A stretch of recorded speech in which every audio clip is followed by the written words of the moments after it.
بسم اللہ الرحمن الرحیم۔ السلام علیکم معزز طلبہ کرام، آپ سب کیسے ہیں؟ آج ہم اصول الشاشی کے سبق نمبر 57 کو پڑھیں گے۔ آج کے سبق کا عنوان ہے ظاہر اور نص میں تعارض کا بیان۔ آج کے ہمارے سبق کی عبارت وَإِنَّمَا يَظْهَرُ التَّفَاوُتُ سے شروع ہوتی ہے۔ آئیے سب سے پہلے عبارت پڑھ کے ترجمہ کرتے ہیں، اس کے بعد باقاعدہ سبق کی وضاحت کی طرف بڑھتے ہیں۔ مصنف علیہ رحمہ لکھتے ہیں وَإِنَّمَا يَظْهَرُ التَّفَاوُتُ بَيْنَهُمَا عِنْدَ الْمُقَابَلَةِ، ظاہر اور نص کے درمیان تعارض جو فرق ہے وہ تعارض کے وقت ظاہر ہوتا ہے۔ وَلِهَذَا لَوْ قَالَ لَهَا طَلِّقِي نَفْسَكِ، اسی وجہ سے اگر کسی مرد نے اپنی زوجہ سے کہا تو اپنے آپ کو طلاق دے دے، فقالت ابنت نفسی، تو زوجہ نے بولا میں نے اپنے آپ کو الگ کر دیا، یقع الطلاق رجعیا، تو اس سے طلاق رجعی واقع ہوگی، لأن ھذا نص فی الطلاق ظاہر فی البینونۃ، اس لیے کہ اس کا یہ کہنا یہ نص ہے طلاق دینے میں اور ظاہر ہے بینونت میں، فیترجح العمل بالنص، پس نص پر عمل کرنا یہ راجح ہوگا۔ وَكَذَلِكَ قَوْلُهُ علیہ السلام لِأَهْلِ عُرَيْنَةَ، اور ایسے ہی نبی علیہ السلام کا اہل عرینہ سے فرمانا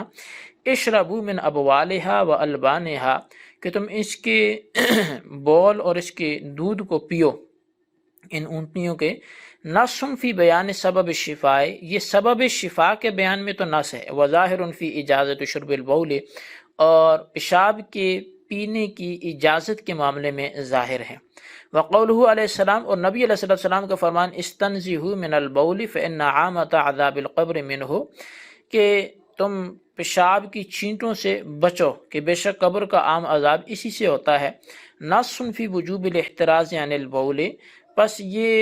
بول سے بچنے کے واجب ہونے کے معاملے میں تو نص ہے، فیترجح النص علی الظاہر، پس ظاہر پر نص کو ترجیح حاصل ہوگی، فلا یحل شرب بول اصلا،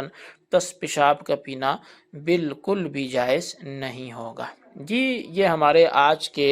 سبق کی عبارت اور اس کا ترجمہ تھا۔ اب آئیے اس کی وضاحت کی طرف بڑھتے ہیں۔ مصنف علیہ رحمہ نے انما یظہر سے یہ بیان کیا کہ جب ظاہر اور نص کے درمیان بظاہر تعارض آ جائے تو ایک سے کسی حکم کا ثبوت ہے اور دوسرے سے اسی حکم کی نفی ہے، تو اب دونوں میں تعارض ہے تو ہم عمل کس پہ کریں گے؟ تو آپ نے فرمایا کہ ترجیح نص کو ہوگی، کیونکہ مقصود کلام نص ہی ہوتا ہے، یعنی جو کلام سے مقصد ہے وہ نص ہے تو اسی کو ترجیح ہوگی اور ظاہر پر عمل نہیں کیا جائے گا۔ فوراً سے ایک سوال ہوگا، اعتراض ہوگا کہ ظاہر اور نص میں تقابل ممکن ہی نہیں ہے، آپ کیسے تقابل کی بات کر سکتے ہیں؟ کیونکہ نص ظاہر ہی سے قوی ہوتی ہے، جبکہ تقابل کے لیے تو مساوات کو ہونا ضروری ہے، یعنی کہ اگر ظاہر جیسا ہی نص بھی ہو تو پھر دونوں میں ایک جیسا وزن جو ہے، ایک جیسی قابلیت ہوگی تو پھر ٹکراؤ بھی ہوگا، تعارض بھی ہوگا، لیکن یہاں تو نص ظاہر سے قوی ہے تو ان کو متقابلات، ان کو ایک دوسرے کے تعارض میں کیسے پیش کر دیا مصنف نے؟ تو اس کا جواب یہ ہے کہ ان کے درمیان تقابل سے مراد تقابل حقیقی نہیں ہے بلکہ تقابل صوری و ظاہری ہے، اسی وجہ سے ہم نے الظاہر کا لفظ ذکر کیا ہے، تو لہٰذا یہاں تقابل سے مراد وہ تقابل حقیقی نہیں ہے بلکہ تقابل وہ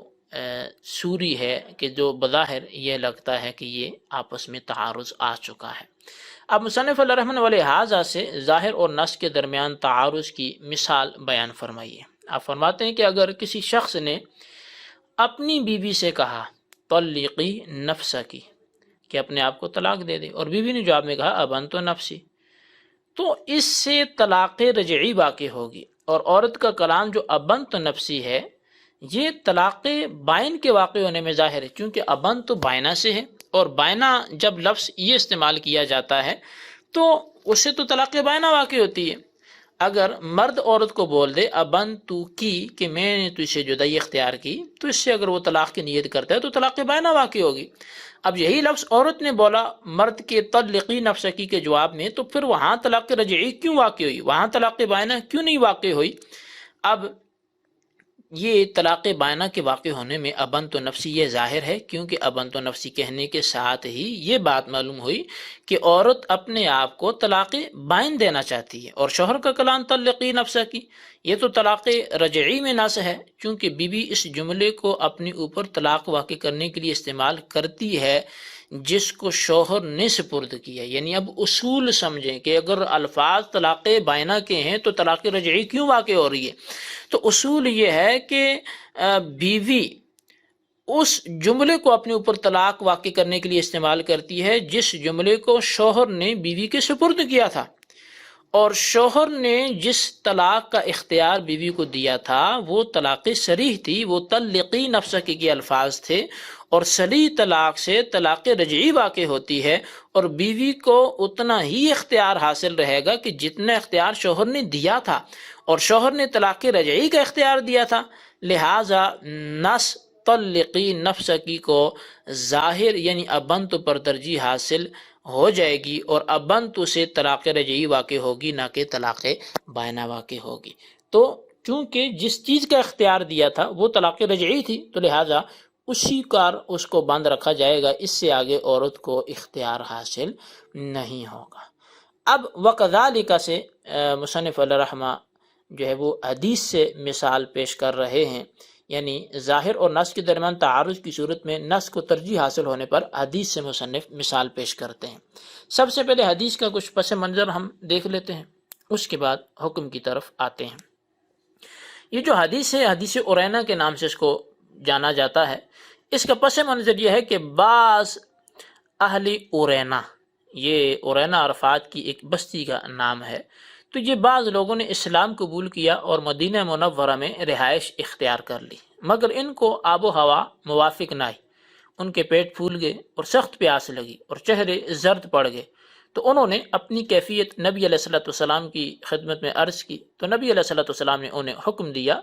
کہ جو صدقے کے اونٹ چر رہے ہیں وہاں جاؤ اور ان کا دودھ اور ان کا پیشاب پیو، چونکہ یہ لوگ اسلام لانے سے قبل یہی پیتے تھے۔ بالآخر وہ گئے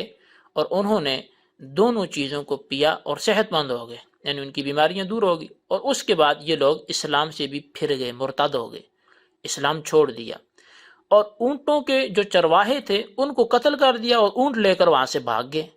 جب اس بات کی خبر نبی علیہ الصلوۃ والسلام کو ہوئی تو آپ نے ان کے پیچھے صحابہ کرام رضی اللہ تعالیٰ عنہم کو بھیجا، انہوں نے ان اہل ارینا کو گرفتار کر کے نبی علیہ الصلوۃ والسلام کی خدمت میں پیش کیا، تو نبی علیہ الصلوۃ والسلام نے قصاصاً ان مرتدوں کے ہاتھ پاؤں کٹوا کر شدید گرمی میں چھوڑ دیا، یہاں تک کہ وہ مر گئے۔ یہ حدیث کا پس منظر تھا، لیکن یہاں چونکہ ہم ایک خاص پیرائے میں اس کو لائے ہیں،